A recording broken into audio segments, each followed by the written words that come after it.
नमस्कार लिसनर्स, स्वागत है आप सभी का हमारे चैनल डिवाइन हरि पर, जहां हम प्रतिदिन श्रवण करते हैं श्रीमद् भागवत महापुराण की पावन कथाएं। आज हम पहुँचे हैं स्कंद 4 के अध्याय 20 पर। ये अध्याय अत्यंत दिव्य है क्योंकि इसमें स्वयं भगवान श्री हरि विष्णु महाराज पृथु की यज्ञशाला में प्रकट होकर उन्हें आशीर्वाद देते हैं। मुनि मैत्रेय जी, जो कि भागवत कथा के एक प्रमुख वक्ता हैं, ये दिव्य संवाद महाज्ञानी विदुर जी से कर रहे हैं। इन दोनों महात्माओं के संवाद के माध्यम से हम इस पावन ज्ञान का रसपान करते हैं। यदि आपने पिछला अध्याय यानी अध्याय 19 की कथा नहीं सुनी है तो उसका लिंक आपको डिस्क्रिप्शन पर मिलेगा, उसे भी ज़रूर सुनें। अगर आप हमारे चैनल पर नए हैं तो हमारे चैनल को लाइक करें, शेयर करें, कमेंट करें और बेल आइकन ज़रूर दबाएं ताकि आपको रोज़ नए अध्याय सबसे पहले मिलें। तो आइए डुबकी लगाते हैं भक्ति, समर्पण और ज्ञान के इस महासागर में मुनि मैत्रेय और विदुर जी के मधुर संवाद के साथ। ओम नमो भगवते वासुदेवाय। मुनि मैत्रेय जी विदुर जी से कहते हैं, हे विदुर, महाराजा पृथु ने 99 अश्वमेध यज्ञ पूरे कर दिए। ये यज्ञ इतने दिव्य और उत्तम थे कि स्वयं यज्ञेश्वर भगवान विष्णु प्रसन्न हो गए, और जब भगवान को प्रसन्नता होती है तो वे स्वयं भक्तों के पास चले आते हैं। महाराजा पृथु की यज्ञशाला में स्वयं भगवान विष्णु इंद्र के साथ प्रकट हुए। उन्होंने कहा, हे राजन, इंद्र ने तुम्हारे 100वें यज्ञ में विघ्न डाला, लेकिन अब वो पश्चाताप कर रहा है, कृपया उसे क्षमा कर दो। भगवान ने आगे कहा कि सच्चे साधु और विवेकी मनुष्य कभी किसी से द्वेष नहीं करते, क्योंकि वे जानते हैं कि ये शरीर आत्मा नहीं है, केवल एक साधन है, एक माध्यम है। विवेकी पुरुष ना तो शरीर से, ना उससे जुड़े वस्तुओं से, धन से, घर से, पुत्र आदि से आसक्त होता है। आत्मा तो नित्य, शुद्ध, निर्गुण और सर्वव्यापक है। भगवान ने महाराज पृथु से कहा, जो व्यक्ति निस्वार्थ होकर अपने धर्म का पालन करता है और मेरी आराधना करता है, उसका चित्त शुद्ध हो जाता है।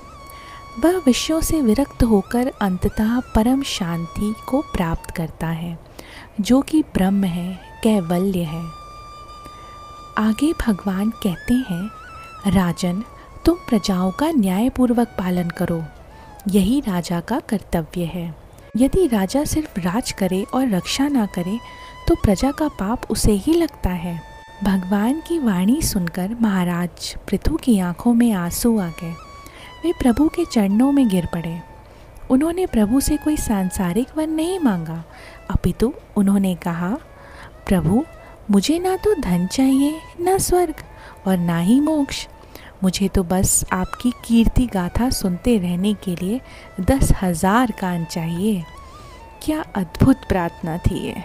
जिस अमृतमयी वाणी से महापुरुषों के मुख से आपके चरणों की महिमा निकलती है, वही हम जैसे भटके हुए को तत्व ज्ञान कराती है। महाराज पृथु ने कहा, मेरे प्रभु, मैं आपसे कुछ नहीं मांगता, आप स्वयं ही जान लें कि मेरे लिए क्या हितकारी है। जैसे एक पिता अपने बालक के लिए स्वयं सब करता है। भगवान श्री हरि अत्यंत प्रसन्न हुए। उन्होंने कहा, हे राजन, तुम्हारी भक्ति देखकर मैं अत्यंत प्रसन्न हूँ। तुमने मेरी माया को पार कर लिया। अब तुम मेरी आज्ञा का पालन करो, तुम्हारा मंगल ही होगा। इसके पश्चात महाराज पृथु ने भगवान और समस्त देवताओं, ऋषियों, गंधर्वों आदि का विधि पूर्वक पूजन किया। फिर भगवान अच्युत अपने धाम को प्रस्थान कर गए।